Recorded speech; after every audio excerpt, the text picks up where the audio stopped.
मला सांगा, एखादी अनोळखी व्यक्ती दिसली होती गोडाऊन मध्ये? नाही साहेब. ठीक आहे, तुम्ही तिकडे जाऊन बघा.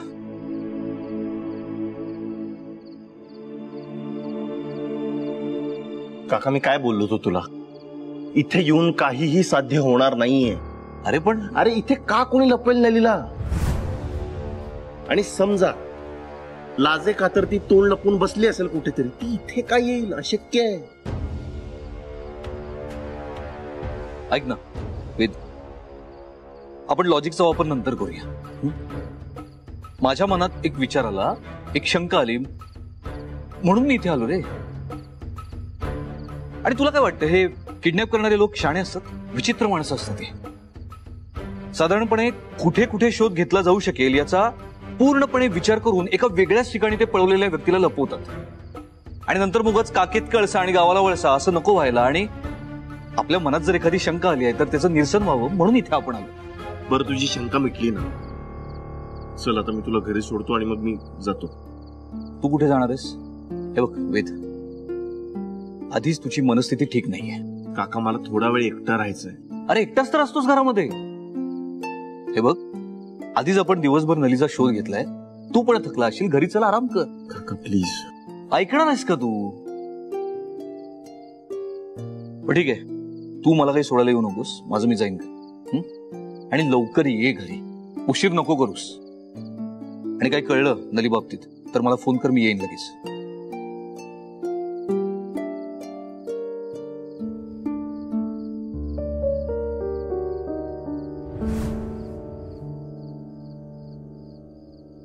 दादा, एक मिनिट इकडे.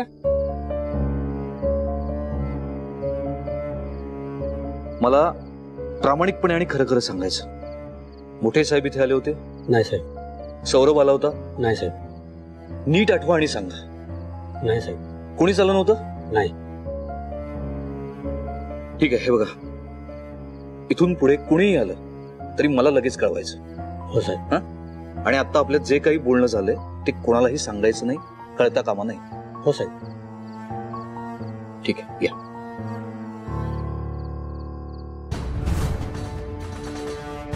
नली हुशार आहे, निर्भीड आहे. दादाने काही दगाफटका केला तर ती गप्प बसणार नाही गोदावरीसारखी.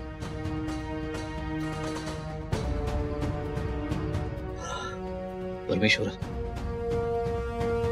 नलीचं रक्षण कर.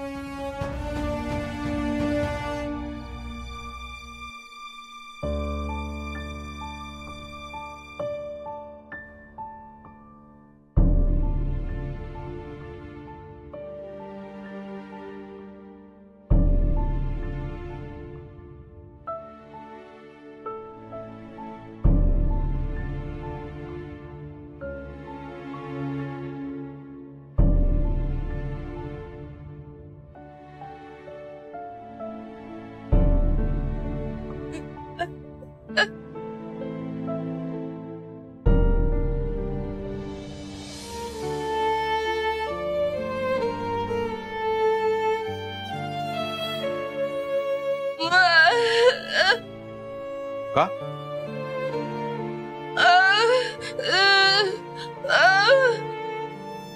बघतो मी. आई, हे आई, विठाने मला सांगितलं सकाळपासून तू काय खाल्लं नाहीये, तसंच जप करत बसली. का खाल्लं नाही? ते जा काय जा. मान्य आई मला की तुला सगळ्यांची काळजी वाटते म्हणून ते सगळं करते तू, पण स्वतःच्या तब्येतीची काळजी नको का करायला आई? एवढा हट्टीपणा बरा नाही आई. थोडस खाऊन घे ना आई. अगं थोडस ऐक ना आई.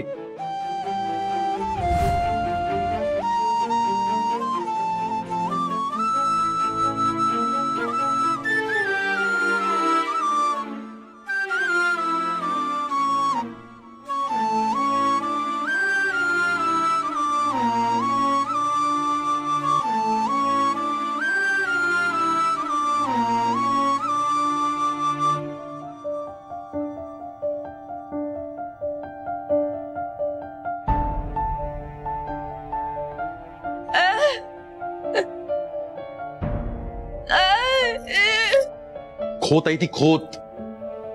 कोणी चांगलं सांगितलेलं, प्रेमाने सांगितलेलं ऐकेल तर खोत कसली ती. काय बोलू मग, काय बोलू. एकटीचा आधार आहे का आपल्या सगळ्यांना इकडे.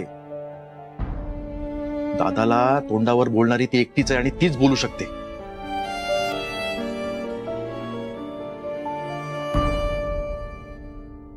तुला आणखी काही विचारायचंय का.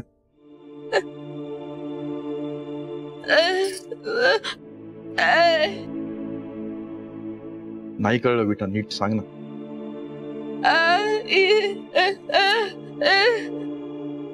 ज्योतिषी गेलो होतो त्यांच्याकडे, पण त्यांचे काय कळत नाही का, काही अंदाज लागत नाही, काही ठोकतळे लागत नाही. आता म्हणतात की ते नलीची पत्रिका असल्याशिवाय काही सांगू शकत नाही. कुठनं आणणार नलीची पत्रिका मी, कुठनं आणणार. विटा तिथनं येताना एक बैरागी भेटले. नाही मी त्यांना काही सांगितलं नाही, त्यांनी मला काही विचारलं नाही, पण त्यांनी माझ्या मनातलं ओळखलं ग.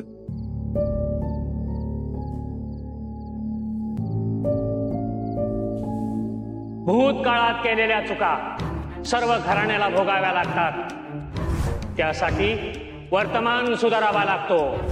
भोले बम बम भोले.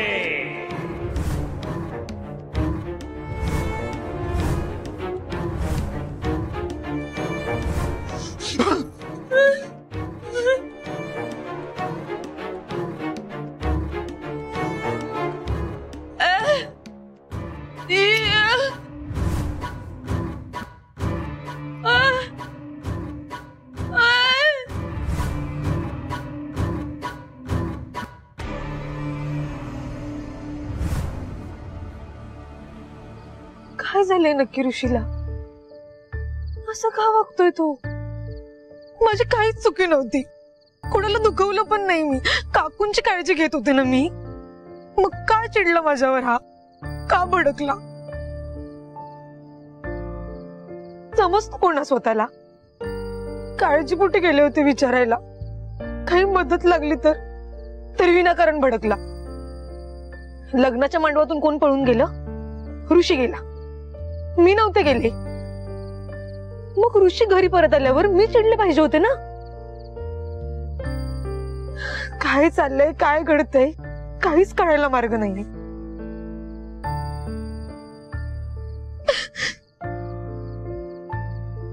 काय सापडला का ऋषी. एवढा गुंड प्रवृत्तीचा असेल असं वाटलं नव्हतं. गुंड कोणाला म्हणताय बाबा. ऋषीला. मग काय कलेक्टर म्हणू का बॅरिस्टर म्हणू, तो एवढा पाताळ यंत्री असेल ना असं वाटलं नव्हतं. बाबाराव खोतांना संपवण्याची भाषा करणारा सज्जन मुलगा कसा काय असू शकतो. हे तुम्ही स्वतः ऐकले का. कोणाच्या सांगण्यावर कशाला विश्वास ठेवता. कोणी कशाला सांगायला पाहिजे. बाबाराव खोतांचं गोडाऊन जाळायला चालला होता तो. खोतांना संपवण्याची भाषा करत होता तो. ते खोत हे काय सांगतील. जाऊ दे.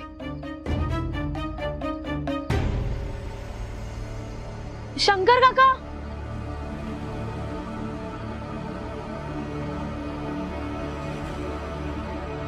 हाक मारलीस. हो, नली भेटली का तुम्हाला. कुठे होती ती.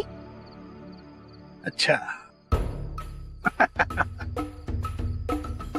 असं आहे म्हणून तू गावड्यांच्या घरी गेली होतीस. नाही अगं,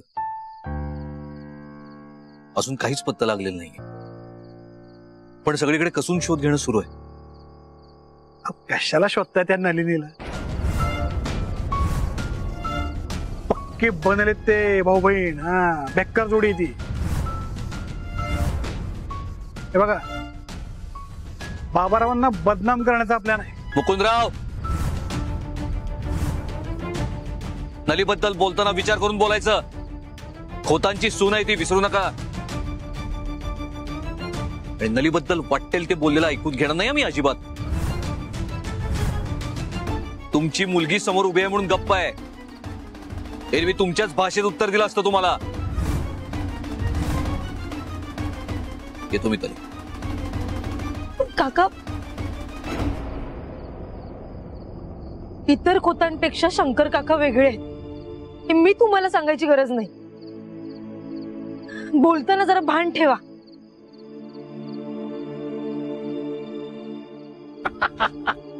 अरे शंकरे, हा?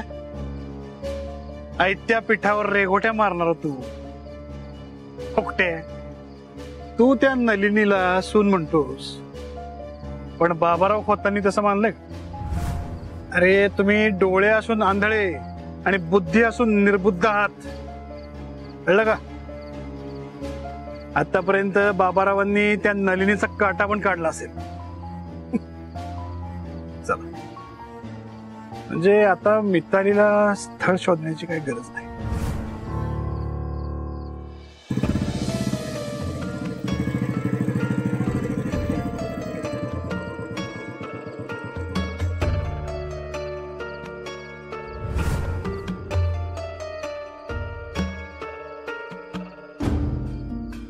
नली,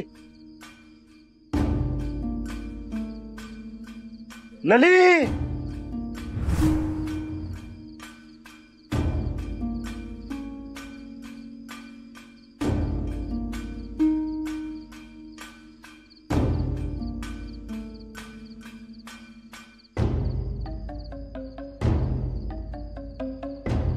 नली.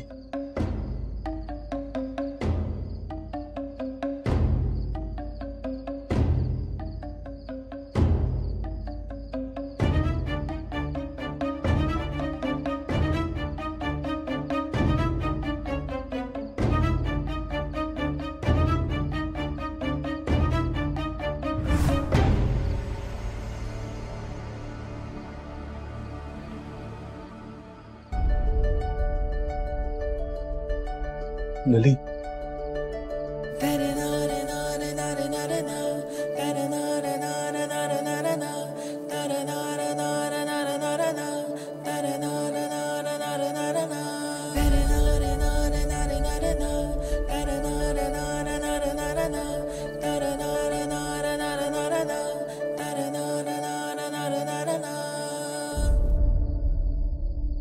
तू माझा विश्वासघात केलास, माझं जगणं कठीण केलंस, तरी मला तुझ्याविषयी इतकं प्रेम का वाटतं? तू जवळपास पण नकोस असं वाटत असताना तू का माझ्या समोर येतेस? एक अनामी कोड मला तुझ्याबद्दल का वाटते? हुरहुर वाटते का? मी तुझ्याकडे ओढला जातोय. आणि सगळ्यात महत्वाचं म्हणजे हे सगळं मला एकट्यालाच वाटतं, तुला नाही वाटत का? ही फसवणूक झाली ना? का खेळतेस माझ्या बरोबर?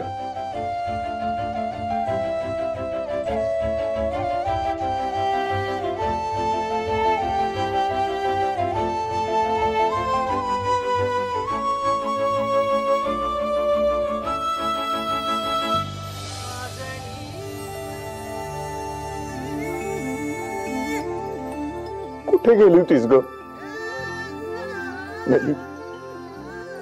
का का त्रास देतेस मला? किती किती शोधलं मी तुला. आता नको जाऊस.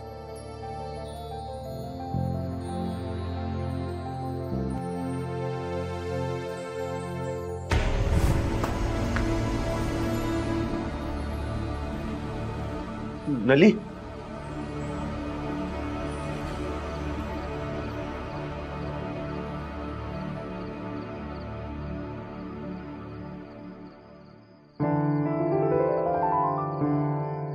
प्लीज परत ये ना ग.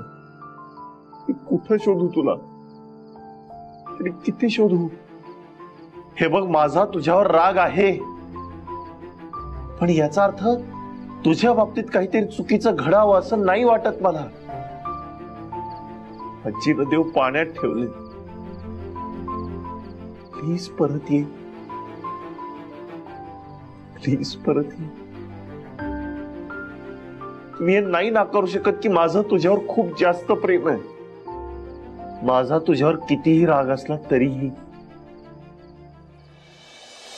अजूनही पूजा अभिषेक सुरूच आहे वाटतं. कमाल वाटते हा आई मला तुमची. हे सगळं कुणासाठी, कशासाठी? तर त्या तिकडीसाठी. तुमचा अट्टाहास ना समजण्याच्या पलीकडचं आहे बाई.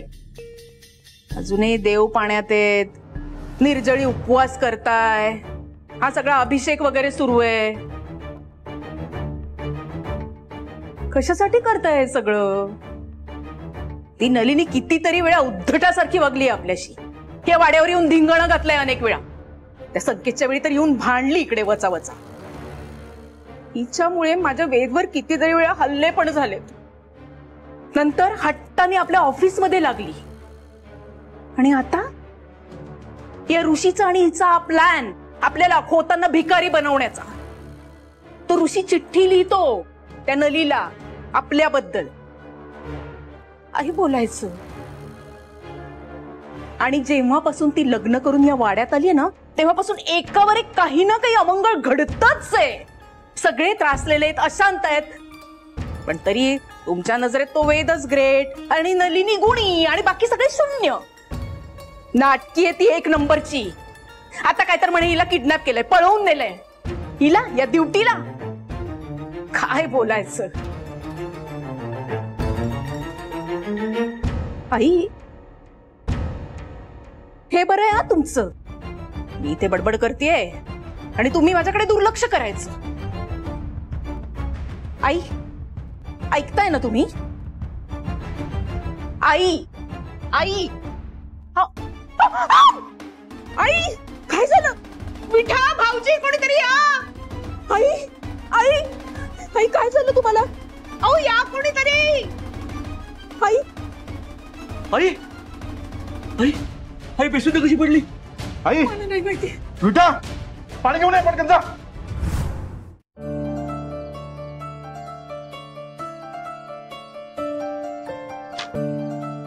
प्लीज कोणीतरी बाहेर काढा ना मला. कोणी आहे का?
वेद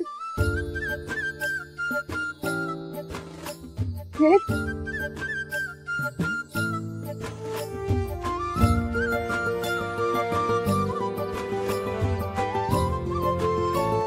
वेद तू आलास. मला माहिती होतं तू येणार माझ्या मदतीला. मला खात्री होती. थँक्यू वेद, थँक्यू.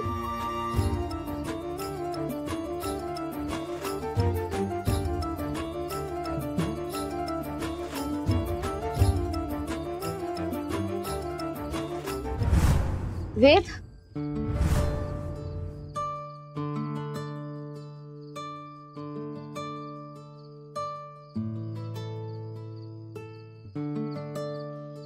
वेद वेद वेद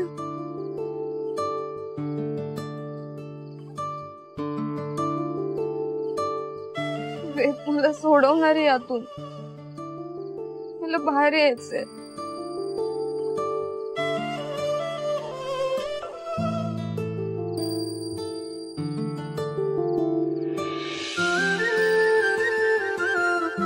वासंती काकीने मला नेहमीच मदत केली.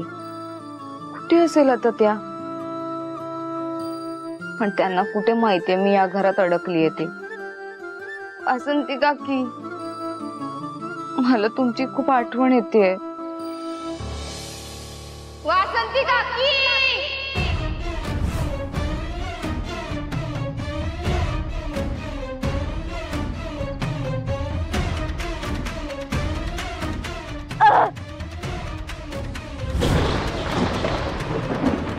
गोदा, तू माझ्या बंधनात अडकलीस. तू किती ओरडलीस, किती विजा चमकल्या, कितीही ढग गडगडले, तरी या बंधनातून तुझी सुटका मीच करू शकतो. आणि ती सुटका मी कधीच करणार नाही.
प्लीज मला इथून बाहेर काढा ना. मला नाही राहायचं इथे. मी काय वाईट केलंय तुमचं? प्लीज मला इथून बाहेर काढा. प्लीज मला सोडा.